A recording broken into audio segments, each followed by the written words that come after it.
ఇటు విజయసాయిరెడ్డి కీలక వ్యాఖ్యలు చేశారు. చంద్రబాబు డర్టీ పొలిటీషియన్ అని కేసీఆర్ ఎప్పుడో చెప్పారని ఆయన గుర్తు చేశారు. కావాలని చంద్రబాబు తనని ఇబ్బందులకు గురి చేస్తున్నారని పేర్కొన్నారు. త్వరలో రాజకీయ ప్రవేశం చేస్తానని, జులైలో పార్టీని ప్రకటిస్తానని తెలిపారు విజయసాయి.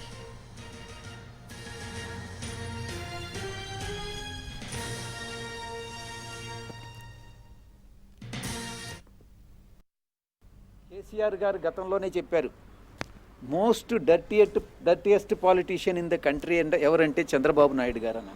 నియమానని ఈరోజు ఈడీ వాళ్ళు A5 నన్ను ఎఫ్ఐఆర్లో A5గా చేర్చారు కాబట్టి ఈరోజు నా యొక్క రెసిడెన్షియల్ ప్రిమైసెస్ని సెర్చ్ చేయడం జరిగింది.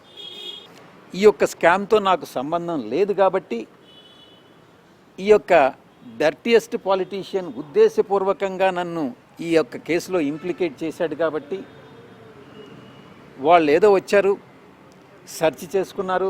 ఆంధ్రప్రదేశ్ రాష్ట్రం ఈరోజు నాశనం అయిపోయింది అని అంటే అది దానికి చంద్రబాబు నాయుడు ఒక కారకుడు అన్నటువంటి విషయాన్ని నేను తెలియజేసుకుంటా ఉన్నా. ఒక థర్డ్ ఫోర్స్ అన్నటువంటిది ఈరోజు రాష్ట్రంలో ఆవశ్యకత ఎంతైనా ఉంది అన్నటువంటి విషయాన్ని నేను ఈ సందర్భంగా తెలియజేస్తా ఉన్నా. నేనంటూ